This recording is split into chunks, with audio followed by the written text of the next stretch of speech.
At 32, Clara Evans believed she had moved past her childhood scars, but some wounds never really heal. When she was 16, her own sister framed her for theft, cried crocodile tears to their parents, and got her thrown out of the house barefoot in the middle of winter. That night still haunted her dreams. She could remember the sting of snow biting her feet and the sound of the front door locking behind her. "Get out," her father had said, his face cold as stone. Her mother hadn't said a word. Clara had never felt so small, so invisible, so unwanted. Back then, their life in suburban Pennsylvania looked perfect to outsiders. The Evans family lived in a neat two-story home with white fences, bright flower beds, and cheerful Christmas lights. Neighbors waved as they drove by, calling them the ideal American family. But inside those walls, tension brewed like a storm waiting to break. Her sister, Sarah, was 4 years older, beautiful, confident, and manipulative. When they were kids, they had been inseparable. Clara followed her everywhere, building blanket forts, sneaking cookies, and whispering secrets past bedtime. But something in Sarah shifted once high school came.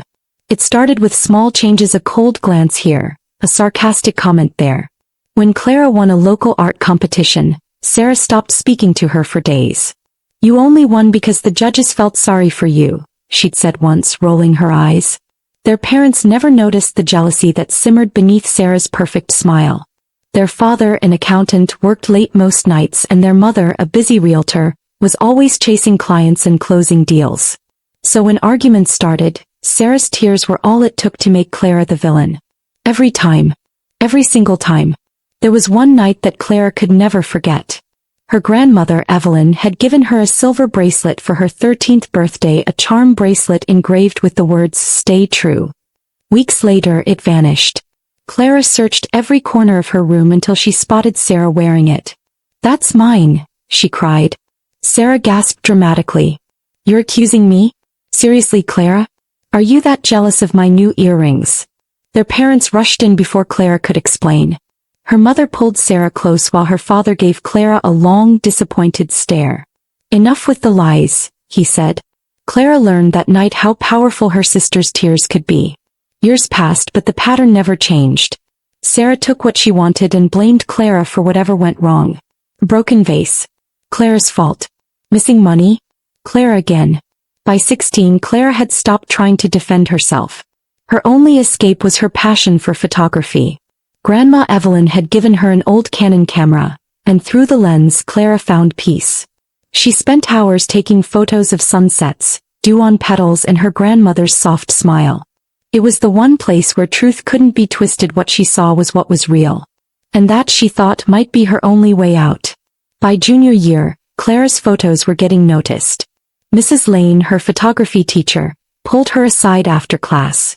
"There's a national contest," she said, eyes bright. "Theme is resilience. Top prize is a college scholarship. You should enter." Clara felt her heart lift. "Do you really think I can win?" Mrs. Lane smiled. "I think you can tell the truth with a camera better than most adults. Go show them." That night, Clara told Grandma Evelyn on the phone. "Resilience fits you," Grandma said warmly. "Take your time. Tell real stories. I'll make cocoa when you come by to plan." The project needed a special macro lens, $700, far beyond pocket money. So Clara saved. She worked weekends at the grocery store, skipped takeout, and kept a jar labeled Lens Fund on her dresser. "It's just a lens," Sarah scoffed one morning. "You act like it's gold." Clara kept her voice calm. "It's the tool I need." Weeks later, she counted the bills twice and bought the lens. Holding the box felt like holding the future. "Well done, honey," Grandma said, hugging her. "Use it to see what others miss." Clara nodded. "That's the plan." She built a photo series about strength after struggle, hands with healing scars, a sapling pushing through cracked concrete, a mother's tired smile that still reached her eyes. But at school, whispers grew sharper. "She cheats," someone muttered in the hall. "Teacher's favorite," another snickered. Clara kept walking. At dinner, she tried to tell her parents. "Rumors aren't evidence," her father said without looking up from an email. Her mother waved a hand. "Ignore drama." From the end of the table, Sarah sighed loudly. Maybe if she didn't brag so much. Clara stared at her plate and said nothing. A week later, Sarah brought home her new boyfriend, Jake, quiet, steady, the kind who noticed details. He paused in front of Clara's framed prints on the living room wall. "These are special," he said. Sarah laughed. "It's just pointing and clicking." Jake's eyes flicked to Clara. "It's not," he said softly. "You see people." Clara felt seen for the first time in months. When Sarah left to grab sodas, Jake leaned closer. "Don't let anyone dim that," he said. Clara managed a small smile. "I'm trying." As the deadline approached, fear crept in. Clara biked to Grandma's and finally let the words spill. "What if Sarah ruins this? What if I fail?" Grandma Evelyn poured cocoa and listened. "Two truths," she said. "First, jealousy doesn't mean you are small. It means your light is bright.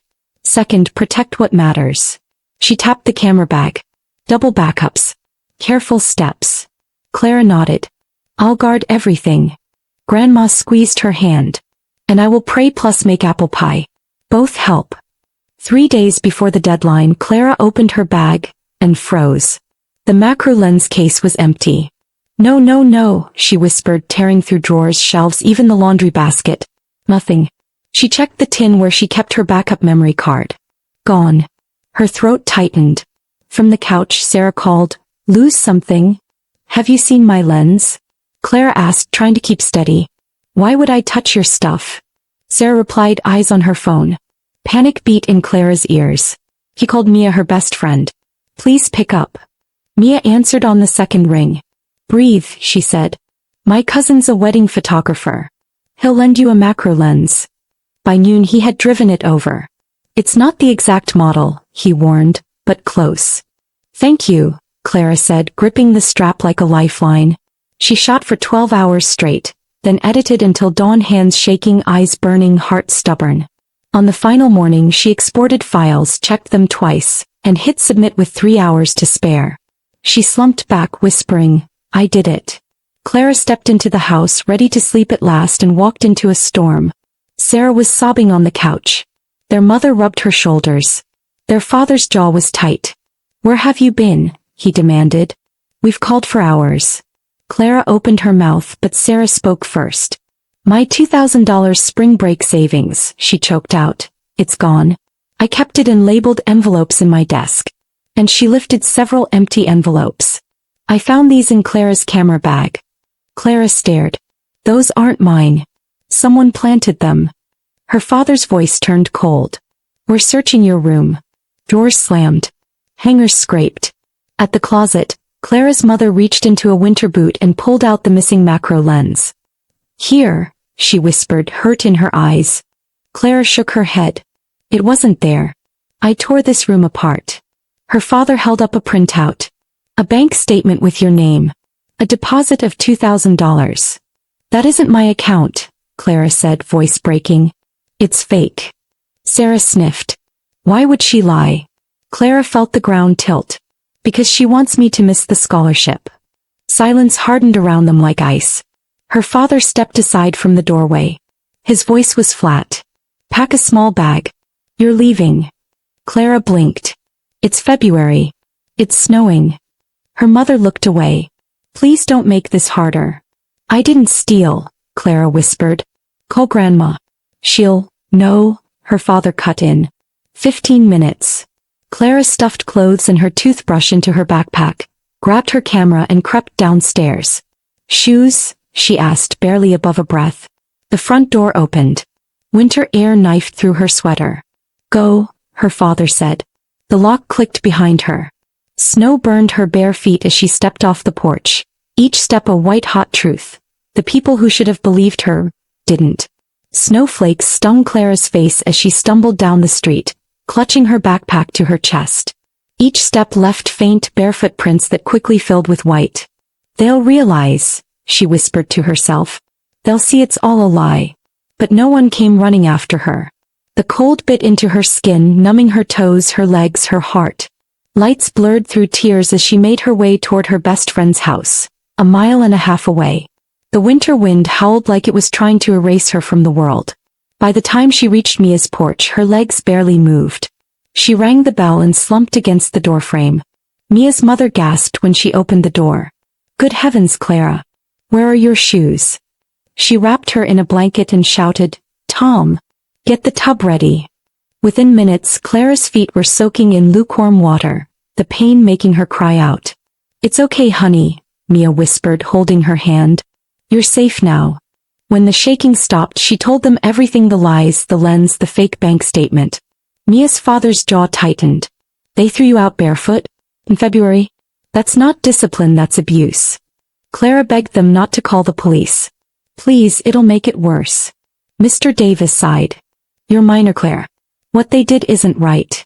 But in the end he agreed to wait. They gave her the guest room and hot soup. That night she lay awake staring at the ceiling, replaying her father's words.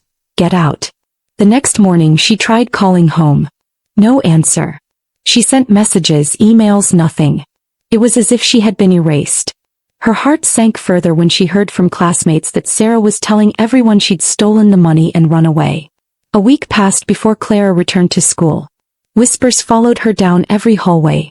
That's her, someone murmured. The thief. Mrs. Lane, her photography teacher, called her aside. You don't owe anyone your shame, she said quietly. Your work speaks for you. Clara nodded, though her throat ached. When Mrs. Lane told her she'd made it to the finals of the national competition, Clara almost didn't believe her. You're one of the top 10, Mrs. Lane smiled. There's an awards ceremony next month in Philadelphia. You should go. Clara blinked back tears. Even if my family hates me? Especially then, Mrs. Lane said. When the day came, Clara almost didn't go. She borrowed a pale blue dress from Mia and pulled her hair into a neat braid. Her stomach churned the entire drive. The gallery was bright and filled with families taking photos. She scanned the crowd, no sign of her parents. Then she heard a familiar voice. Clara? Her heart leapt. Grandma Evelyn stood by her exhibit, hands clasped, eyes shining. Clara ran to her. Grandma, she sobbed. They think I stole they... Hush, Evelyn whispered, holding her close. I know the truth. I've known all along. When Clara walked on stage to speak about her photo series, her hands trembled. My project is about resilience, she said softly into the microphone. It's about surviving lies, loss, and loneliness and still finding your voice. Applause followed her words, long and heartfelt. She didn't win the grand prize, but she received an honorable mention and a $5,000 scholarship. Grandma Evelyn cheered the loudest. That night over dinner, Grandma said, Pack your things, sweetheart. You're coming home with me. Clara's eyes widened. I don't want to be a burden. Evelyn smiled. Family doesn't abandon family. You need peace, not pity. Living with Grandma Evelyn felt like stepping into sunlight after years in shadow. She turned her sewing room into Clara's bedroom, hung fairy lights, and filled the space with warmth. This is your home now, she said. Clara helped in the garden, returned to school, and slowly started to heal.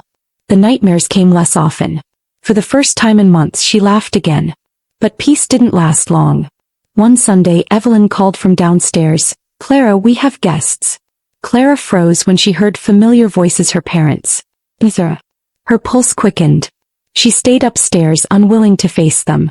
Maybe Grandma wanted to mend the family, Clara thought. Maybe she still believed apologies could fix everything. But after 20 minutes she heard footsteps coming up the stairs, light, careful steps. Sarah's voice followed, hushed and sharp. Yeah, they still believe it. The fake bank statement? Perfect. She got kicked out barefoot, can you believe it? Clara's blood ran cold. Sarah's voice carried laughter now. She's done. Totally done. They even changed the locks. Clara covered her mouth to stop a gasp. She grabbed her phone, hit record, and crept closer. Sarah's voice continued, smug and cruel. She thought she was so perfect. Always winning contests. Now she'll miss all the college deadlines. By the time she fixes her life, I'll be miles ahead. Clara's chest tightened. Grandma Evelyn's footsteps suddenly creaked on the stairs. Sarah? Her voice came calm but cold. The door swung open. Sarah jumped. Oh. I was just looking for the bathroom. Downstairs, Grandma said. And I heard everything. Sarah went pale.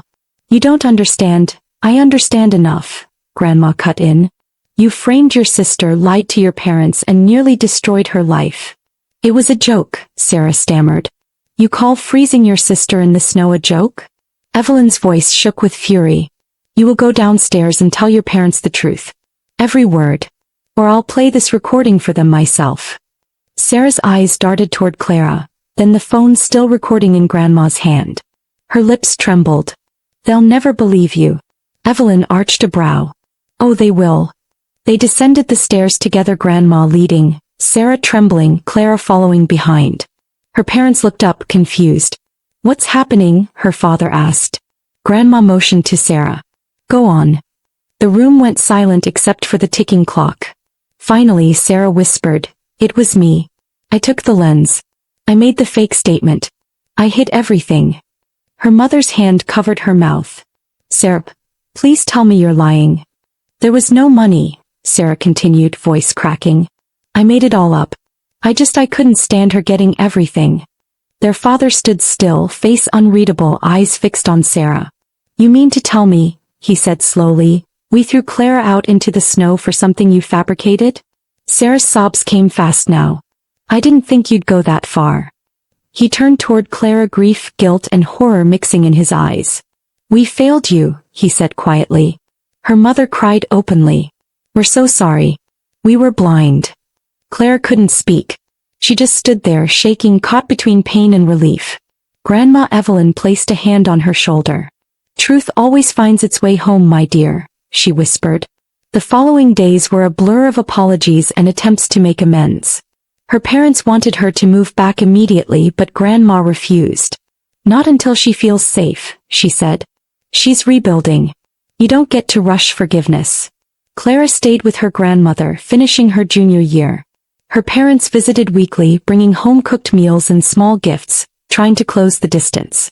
They also forced Sarah to attend therapy and repay the cost of the damaged camera equipment. For once, consequences met her actions. Clara's scholarship helped her apply to art schools. She built a new portfolio, focusing on photos that captured strength, hands clasped in forgiveness, faces lifted after storms. I like how your pictures see the real person, her instructor said. You shoot from the heart. Clara smiled softly. That's how Grandma taught me. Each frame became a piece of healing. Slowly, her heart began to trust again, but carefully, like testing ice after it cracks. 2 years later, Clara graduated high school and earned a full art scholarship. Her parents were in the front row at the ceremony, eyes filled with pride and apology. Sarah attended too, quiet and reserved. When Clara crossed the stage, applause thundered, but she only looked toward Grandma Evelyn, who was clapping the hardest. After the ceremony, her father said, You're stronger than we ever were. Clara replied gently, I had to be. Grandma winked. And you turned pain into art. That's the best revenge. Years passed. Clara became a professional photographer, her work displayed in galleries across the country. Her signature style, turning pain into beauty, made her name known in art circles. She specialized in portraits that revealed honesty and emotion, not perfection. Your pictures make people feel seen, one critic wrote. Clara framed that line and hung it in her studio. Though she sometimes visited her parents, the bond with Sarah never fully returned. It was civil but distant. Some bridges, she learned, can't be rebuilt with words alone. When Grandma Evelyn passed away peacefully years later, Clara stood by her grave holding her camera. The lens fogged with her tears. You saved me, she whispered. And you taught me how to save myself. That night she began her next photo series titled Barefoot in the Snow. It became her most famous work. Each image spoke of betrayal, forgiveness, and survival.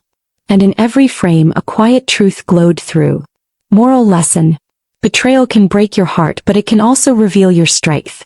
Blood may make you family, but love, truth, and compassion make you home.